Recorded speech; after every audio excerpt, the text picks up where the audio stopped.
Vai lá.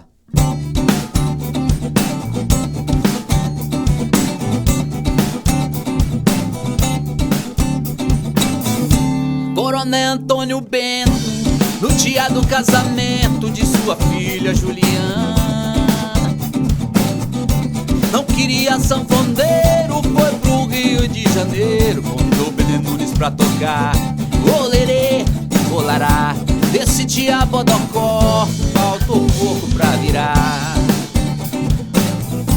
Coronel Antônio Bento, no dia do casamento de sua filha Juliana,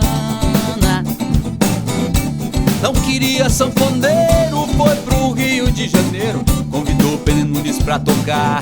Olerê, olará, desse dia Bodocó, faltou pouco pra virar.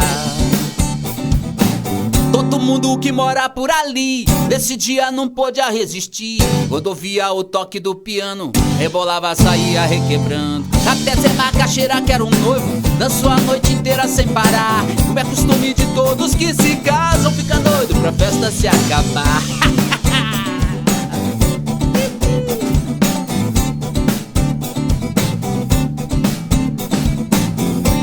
Coronel Antônio Bento, no dia do casamento de sua filha Juliana, não queria sanfoneiro, foi pro Rio de Janeiro, convidou Benê Nunes pra tocar.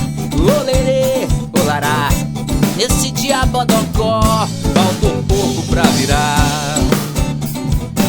Todo mundo que mora por ali, nesse dia não pôde resistir. Quando via o toque do piano, rebolava, saía requebrando. Até Zé Macaxeira, que era um noivo, dançou a noite inteira sem parar. Como é costume de todos que se casam, fica doido pra festa se acabar.